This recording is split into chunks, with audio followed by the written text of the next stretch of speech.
Penguin Random House Audio presents The Book of Boundaries. Set the limits that will set you free. This is the author, Melissa Urban.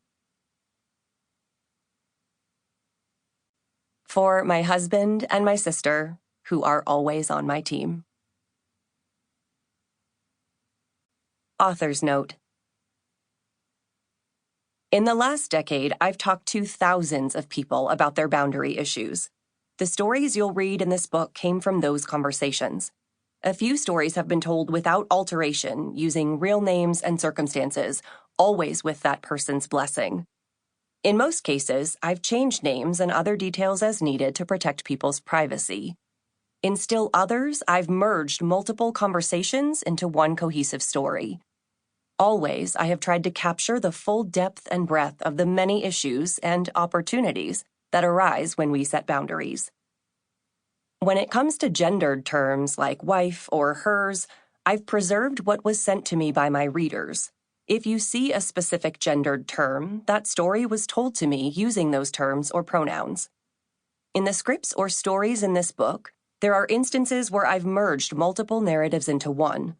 In those cases, I've used the gender-neutral pronouns they, them, and gender-neutral terms like partner or manager. Finally, a dynamic I must recognize and state from the outset.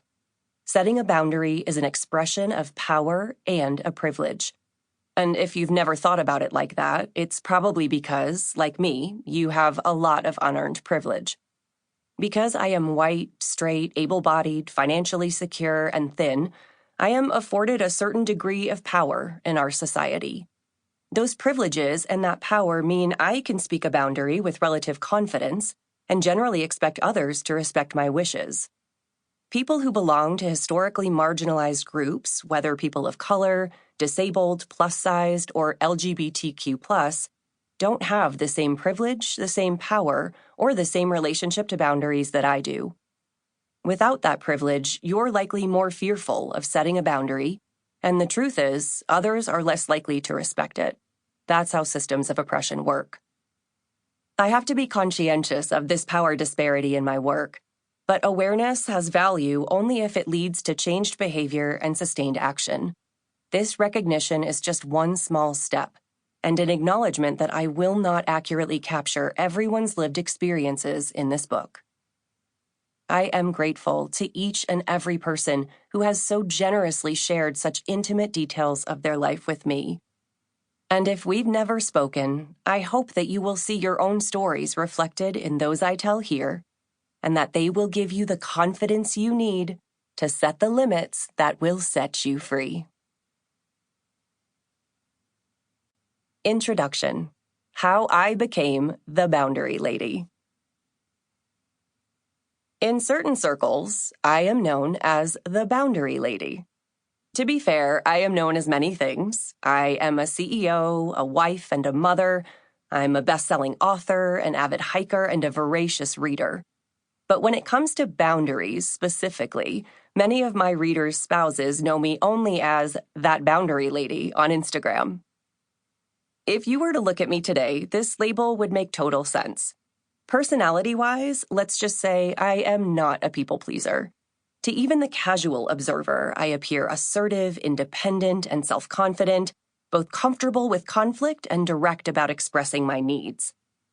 That behavior, especially coming from a woman, sometimes evokes an accusation of selfishness and a few others I won't mention here, but you can probably imagine what they are. I'm not selfish, though, or any of those other descriptions you just envisioned. What I am is someone who takes her mental health, energetic capacity, and worth seriously, and does what needs to be done to protect them. This can look like: in business. Thank you for thinking of me. This project doesn't feel like a good fit, so I'm going to pass. With my parents. I know you're trying to help, but it's my job to make the rules for my son. I'll let you know if I want your input.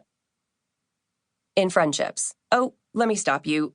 Please don't share stories about what my ex is up to. I really don't want to hear about it. With my husband. I could use some alone time, so I'm going into the other room to read. Hearing these statements may make you uncomfortable, but they're all firmly in my wheelhouse, and I use them often as a means of strengthening my relationships, bolstering my energy, and preserving my mental health. And I don't apologize for setting these kinds of limits, because when I'm expressing my needs in a direct and polite manner, there is nothing to apologize for. I am also the co-founder of the Whole30 program, which means I've led millions of people through successful habit change and dramatic transformations. You say no a lot when you're on the Whole30, and many people find that idea daunting at best. For the past 13 years, I've taught my community how to set boundaries around their health and habits and how to deal with pushback and peer pressure.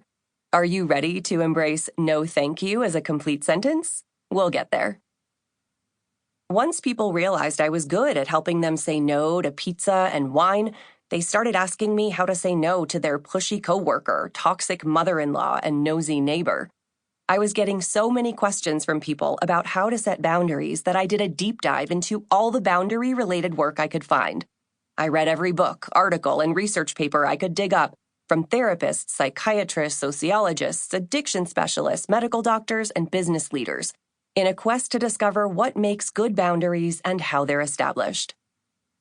Through that research, my own self-work, and listening to the needs of my community, I developed my own methodology and language around boundary setting. 4 years ago, I began running Help Me Set a Boundary Q&As in my online community and in my newsletter, which has given me the opportunity to hear thousands of your stories and to fine-tune my approach and advice. Side note, y'all's in-laws really do behave badly. All of this is to say, I wear my Boundary Lady badge with pride, especially knowing how far I've come to earn it.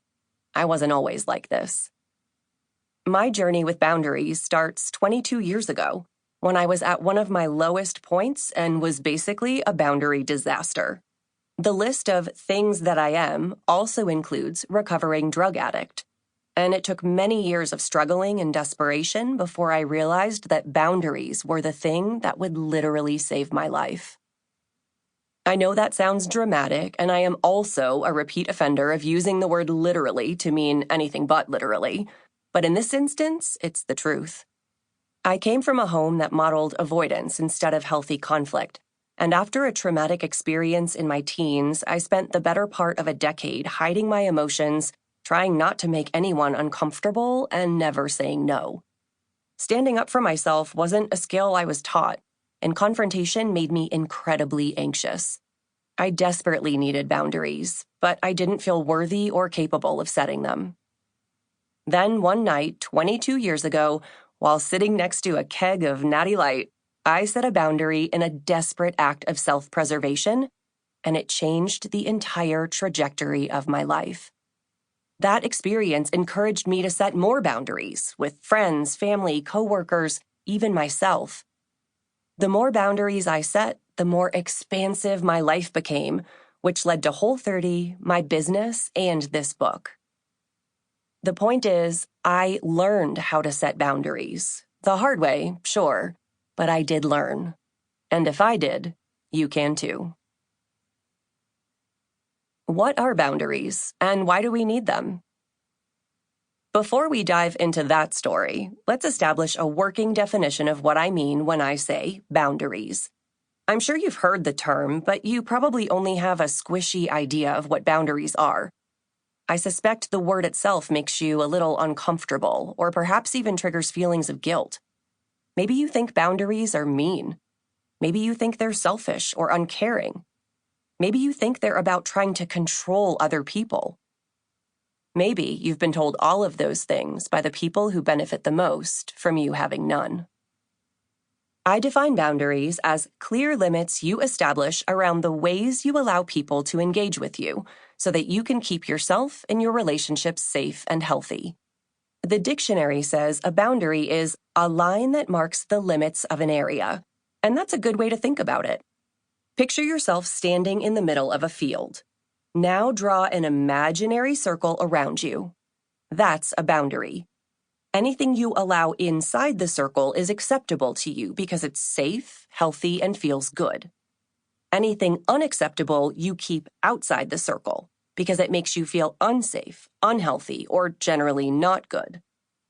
You can set a limit when it comes to other people. Sample complete. Ready to continue?